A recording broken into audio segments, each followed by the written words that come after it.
आज पुत्रदा एकादशी है। जिस नारी को संतान नहीं हो रही हो, बहुत प्रयास कर लिया हो, पुत्रदा एकादशी पूरे साल में 2 बार आती है। एक श्रावण के महीने में आती है, दूसरी कोषाधिक्रम में आती है। श्रावण के महीने की जो पुत्रदा एकादशी होती है, ये संतान की वृद्धि करने वाली है। शंकर जी के मंदिर में जाकर, भगवान शिव के मंदिर में पूजन करके घी का 1 कटोरी में घी और 1 कटोरी में खीर शंकर के सामने रख देते हैं। भगवान शंकर के मंदिर पर चौखट पर घी का दिया लगा देते हैं। शंकर जी की चढ़ी हुई 1 बेलपत्र साथ में रखे और 1 बेलपत्र को उठाकर शंकर जी के मंदिर की चौखट पे ही बैठ कर चबा चबा कर खा लेते हैं। जो 1 बेलपत्र लेकर आए हैं वो अपने पति को खिला देते हैं। कहते हैं पुत्रदाय अखंड सुहाग लेकर पूरी श्रृंगार कर कर इस धाम से ऐसी जो बढ़ाओ धीरे धीरे चढ़ो। और एक बात अच्छे से ध्यान में रखिएगा, शिव मंदिर से जब भी वापिस आए जल चढ़ाकर अपना फर्ज पूरा अदा कर। फर्ज से मतलब जब शिव मंदिर से वापिस आए, जो पत्ती बेलपत्री फूल शिव जी पे चढ़े थे वो नीचे शिवलिंग पे से नीचे गिर गए हो। एक शिवलिंग रखा है मिट्टी वाला। अब छत्तीसगढ़ में कथा चल रही, थोड़ा ध्यान से सुन लोगे एकांतेश्वर शिवलिंग का पूरा वृत्तांत। तो आप लोग जो पशुपति व्रत कर रहे हो या कोई भी उपास करते हो, कई लोग कहते हैं हमने करा नहीं हुआ। क्यों नहीं हुआ? उसने हमारी गलतियों को हमें। ये देखिए,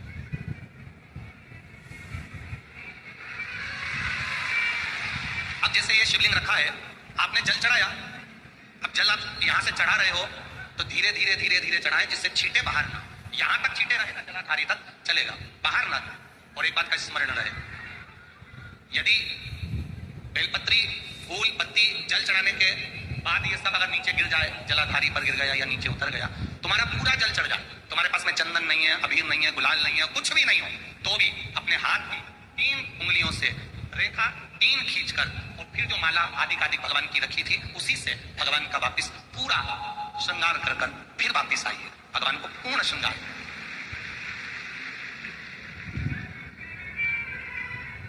भगवान का पूर्ण श्रृंगार कर आइए। कई लोग जल चढ़ाने के बाद में भगवान का जो फूल पत्ती नीचे रखी रहती है, आप हम ये नहीं कह रहे कि आप अपने घर से लेकर जाओ, आपके पास में कुछ नहीं, 1 लोटा जल चढ़ाओ। जल चढ़ाया, जो फूल पत्ती नीचे रखी हुई है उसी को उठाकर उसको रखकर उसी फूल से भगवान का खूब सुंदर भगवान का कर कर फिर आइए। क्यों? शिव का जब हम श्रृंगार कर कर आते हैं, माता पार्वती जी ने देवाधिदेव मां क्यों कहा, जल चढ़ाने के बाद फूल से जो चढ़े हुए फूल हैं, चढ़ी हुई पत्ती है, चढ़ा हुआ निर्माल्य है, जो भी शिव जी का है, उसी को धोकर वापिस भगवान का श्रृंगार कर कर आना चाहिए। किस लिए? कि हे भोलेनाथ, जब मैं इस संसार सागर से जाऊं, अखंड सुहाग लेकर पूरी श्रृंगार कर कर इस धाम से जाऊं। ऐसी जो बढ़ाओ, चंदन नहीं है, हाथ से चंदन का स्मरण नहीं है हमारे पास लगाने को, रोली मौली चंदन जो भी आपके पास में, अबीर गुलाल नहीं, अपने मन का गुलाल लगाइए, अपने मन का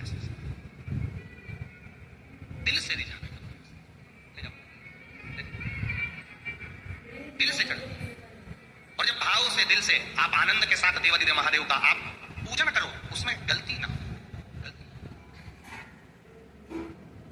श्री शिवाय नमस्तुभ्यम, हर हर महादेव। आप सभी को बस ये उपाय करना है। पुत्रदा एकादशी जो 5 अगस्त को सावन के महीने में है, तो जिस नारी को, जिस स्त्री को नहीं संतान नहीं हो रहा है, बहुत साल से हो गया, बहुत परेशान है, सब कुछ कर लिए, डॉक्टर को दिखा लिए, तो विश्वास के साथ, श्रद्धा के साथ और 5 अगस्त के दिन भगवान भोलेनाथ जी के मंदिर में 1 घी की कटोरी में घी भर लीजिए, देसी गाय का, और खीर बना के अपने हाथों से खीर बनाकर महादेव जी के मंदिर में जाइए, वो भोग लगा दीजिए। 1-2 कटोरी का प्रसाद वहाँ पे रख दीजिए और एक चौखट पे दिए जलाकर बेलपत्री जो समर्पित हुआ है, पूरा पूजा अर्चना करते हुए भगवान से प्रार्थना करें, भगवान हमें संतान प्राप्ति का वर दे, ऐसा प्रार्थना करते हुए वहाँ पर रखी हुई 1 बेलपत्री लेकर वहीं पे बैठ के खा ले और दूसरी बेलपत्री भगवान को आराधना करते हुए पर बेलपत्री अपने पति को ले आकर खिला दे। ऐसा करने से आपके घर में धन संतान की बुद्धि अवश्य होगी।